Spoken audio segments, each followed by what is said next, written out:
Hey everyone, today I want to take a look at Rage 2 and its Deadzones, as well as its weapon wheel. So jumping straight into it, the camera Deadzone is about 42%. This is a colossal Deadzone. You can see just how far I have to move the stick before any camera movement begins, and just how much of the stick doesn't create any cursor movement. This was given an option after a couple updates. You can see the slider ranges from 0 to 100%, but as you'll see, setting it to 0% doesn't get rid of the whole Deadzone.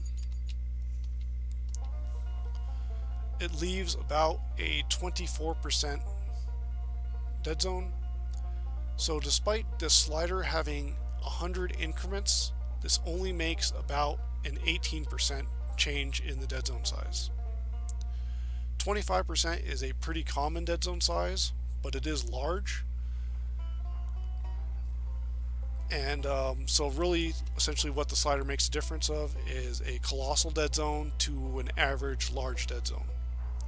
What makes this even more laughable is that id Software and Avalanche's previous games, Doom 2016 and Just Cause 3, both use 15% Deadzones. Rage 1 used about a 20% Deadzone. So this game's minimum option is still larger than any of those previous games. It's nice to have a slider so we don't have to deal with a 40% Deadzone, but the slider is kind of useless because 25% could have been the default size, and the slider could have let us lower it more than that. This game has some restricted diagonal movement in these tiny little blue regions. It's more obvious when looking straight up or down. You can see that once I break out of this region, you can start seeing diagonal movement occur. This isn't a huge issue given how small these ranges are, but why these ranges exist, who knows. The next issue is this game uses aim smoothing. For those that don't know what that is, that causes your turn rate to build up over time. So when you move the stick certain magnitude, you expect to get a certain speed. Aim smoothing will cause your turn rate to start slower and then build up to that speed over some amount of time. So this is the speed I currently have selected. It's kind of a modest sensitivity, but if I make very quick adjustments, you can see that it doesn't make too big of movements, and if I make circular motions, it makes pretty small circles. This is because the turn rate doesn't have time to build up to the selected speed. At this sensitivity, you'd expect these kind of circles to be much larger if they're starting at the speed you selected. Aim smoothing can make aiming feel more sluggish because your turn rate's always starting slower than you expect, and less predictable because your turn rate's in flux until it caps. I'll use ADS to slow down the sensitivity for this, but you can see this is the horizontal sensitivity, this is the vertical sensitivity, and this is the diagonal sensitivity. You can tell that the diagonals are quite a bit slower than the cardinal movement. I don't know if this just applies to full stick tilt movements or any magnitude in between, but diagonal movement should be the same as cardinal movement unless you have different horizontal and vertical sensitivity set. In that case, the diagonal sensitivity should be somewhere in between the two. Having it much slower than both, it just makes things inconsistent. Moving on to movement, you can see that for whatever reason movement does not use a circular Deadzone despite the camera Deadzone being circular. You can see there's like these little corners here, and there is quite a bit of restricted diagonal movement. You can see I can move within this range and move perfectly forward. When you break out of this, the diagonal movement is pretty noticeable. You can see that you just kind of pivot into it, and then the rest is pretty gradual. What's kind of interesting is if you point almost perfectly at a 45-degree angle right at the dead zone, you can see how it's kind of fighting for which direction it wants to move you in.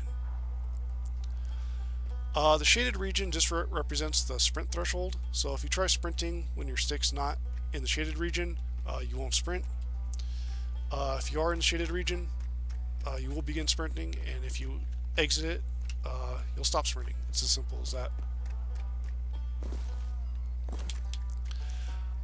This threshold is actually exactly what you want. This is a perfect circle right here, and then it's also bounded by angle. So it's strange that this is circular, but the actual dead zone isn't. Now, the map dead zone actually is the same dead zone, just slightly larger. So to define that, and you see the same restricted diagonal regions.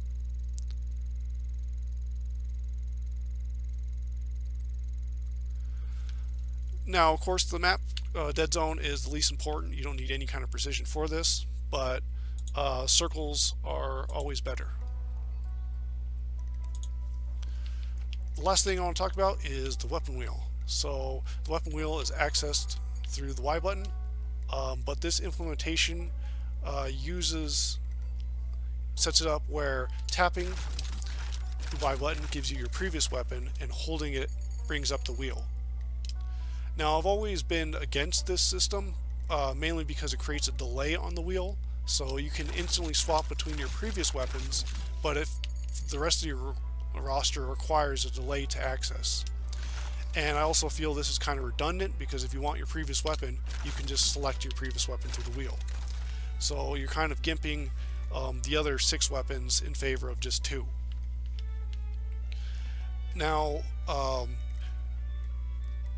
what's interesting is the abilities are accessed off the left bumper.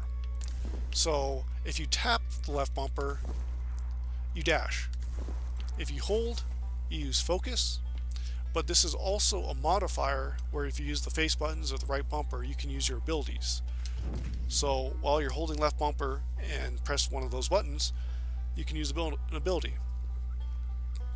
But you don't have to hold it for any length of time. If I press left bumper and X at the same time, I can use the ability. There's no delay. It doesn't force me to wait for it to use that. So I can use all these abilities immediately without ever worrying about a dash coming out accidentally.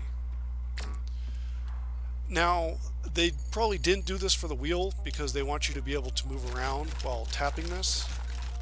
And this is probably another complaint I have, where the wheel button is bound to the Y button, where the left stick is the more convenient one. But they could have bound this to a bumper where you could have used the right stick.